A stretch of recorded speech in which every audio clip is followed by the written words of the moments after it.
What is up everyone? Welcome back to my channel. And today, I'm gonna be taking a look something relatively huge. This is the AA model FAZZ burqa, a bootleg version of Bandai's offering. There is so much going on inside the box. I mean, really a lot. 21 plastic bags, 43 runners, and it took me a lot longer to build this thing. I did encounter fitting issues, especially on the accessories, and even though I enjoyed the build. So let's move and take a look what this kit is offering. In general, we got those extra hands, base adapter, standing pilot figure, and a super huge mega cannon, extra core fighter, and a dual beam rifle. Let's do some size comparison.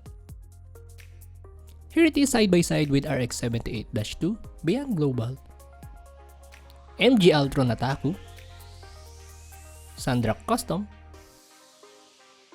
and my impostor Gundam Astray Gold, Astray Red Frame Kai. So definitely this is a tall Gundam, and it will take some space in your display shelves. And now, moving on to the articulation.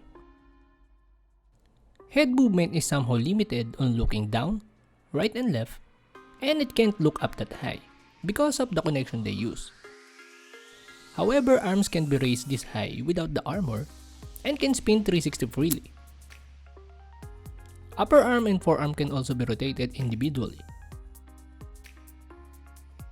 We got articulated thumb, which is loose, and a standard ball joint on the wrist. There is an opening hatch where we can see our pilot figure, a massive ab crunches, a decent side-to-side torso movement, ball jointed in a hinge front skirting armor, side skirt that can move like this, and a 360 spin on legs without a problem. Front kick is limited, blocked by the armor, and a huge back kick without a butt flap. Double jointed knee that gives a massive bend, and some armor movements on the lower part. Side to side, up and down pivot on the foot, and it has some kind of heels that can move like that. And if you pull the toe forward, it can bend like this. Moving on to the articulation with full armor on. There's not really much going on here. The movement is very limited due to the armor blocking the way. Though it has some gimmick on the chest part that open up and revealing those missiles. I broke the peg on the left part of the chest, so be careful on this part. Let's dive into the accessories. The dual beam rifle has some moving parts, but mostly for the transformation. The backpack has also some moving parts. The missile pads can open up and these parts move upwards. And these also can move just like so. Now let's move on to the Hyper Mega Cannon. There are some moving parts on the handle. This cover can also move like this. Some wiggy movement here. And lastly, this can bend in this direction. And this part moves down and up like this.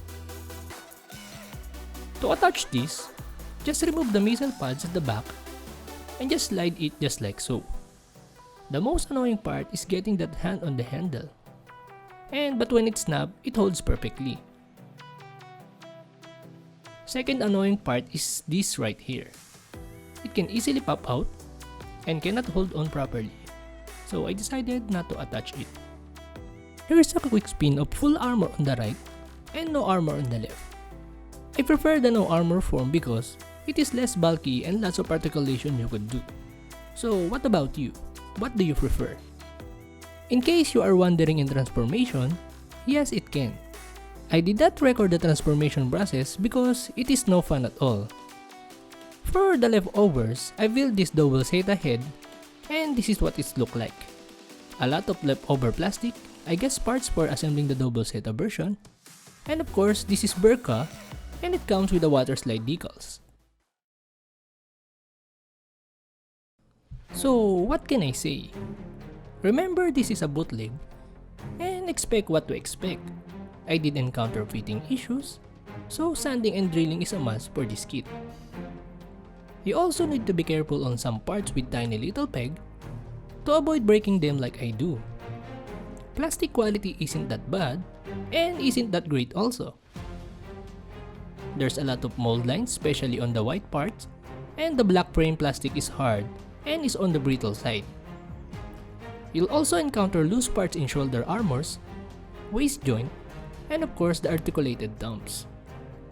And lastly, if you move the part so often, the polycaps and plastic joints will surely loosen up, and this will turn this thing into a junky display figure. Anyways, I did enjoy the build. Considering its price, I think AA model did a good job of copying of what Bandai is offering. And that's it for this video. Thank you for watching and see you on the next one.